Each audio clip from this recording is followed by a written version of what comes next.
இயேசு கிறிஸ்துவின் வல்லமையுள்ள நாமத்தினாலே ஒரு முறை கூட உங்களை சந்திப்பதில் நான் மிகவும் சந்தோஷப்படுகிறேன். தேவனுடைய பிள்ளையே, இன்றைக்கு வேதம் நமக்கு சொல்லுகிற காரியம் என்ன? 1 நாளாகமத்தின் புத்தகம் 17ஆம் அதிகாரம் 18வது வசனத்தை நாம் சிந்திப்போமானால், உமது அடியானுக்கு உண்டாகும் கனத்தை பற்றி தாவீது அப்புறம் உம்மோடு கூட சொல்லுவது என்ன?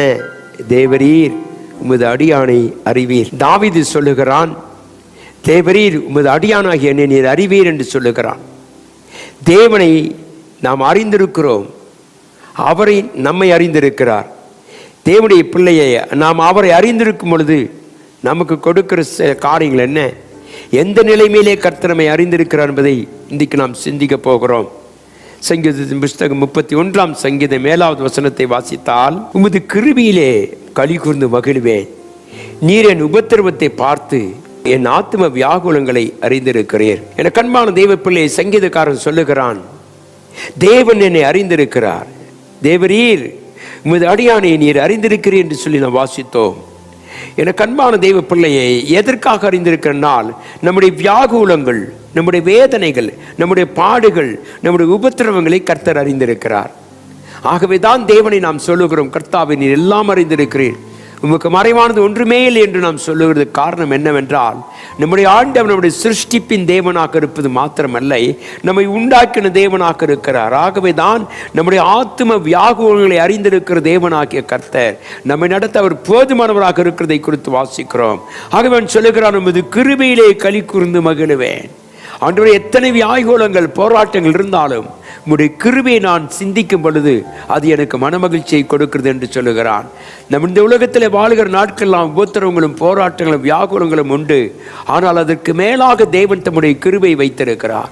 அந்த கிருபையினாலே தான் இன்றைக்கு நாம் நிலைத்து கொண்டிருக்கிறோம். தகுதி இல்லாத மேல் காட்டப்படும் மாபெரும் தயவுதான் கிருபை.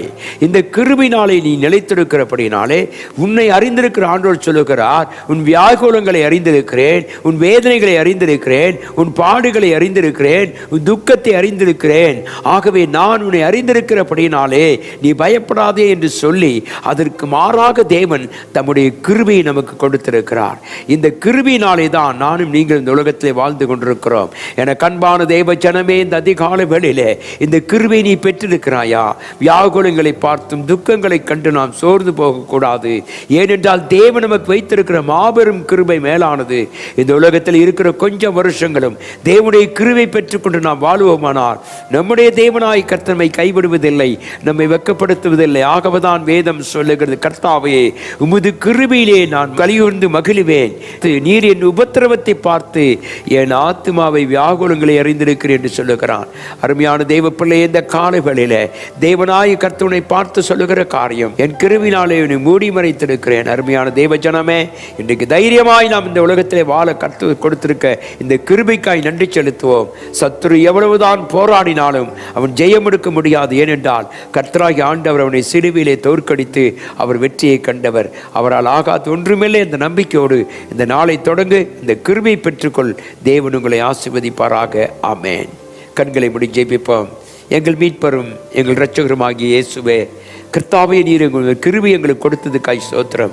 இந்த உலகத்தில் அலைந்து திரிகிற எங்களுக்கு கர்த்தாவே உமது கிருபை நீர் கொடுத்ததுக்காய் உமக்கு நன்றி. ஆசீர்வதியும்.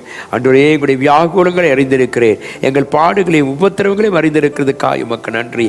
காரியத்தை வாய்க்க செய்யுங்க. தொடர்ந்து உமது கரம் இருக்கட்டும். இயேசு கிறிஸ்துவின் வல்லமையுள்ள நாமத்தில் ஜெபிக்கிறேன் எங்கள் அன்பின் நல்ல பிதாவே. ஆமென். கர்த்தராகிய இயேசு கிறிஸ்து நம்மோடு கூட இருப்பாராக. ஆமென்.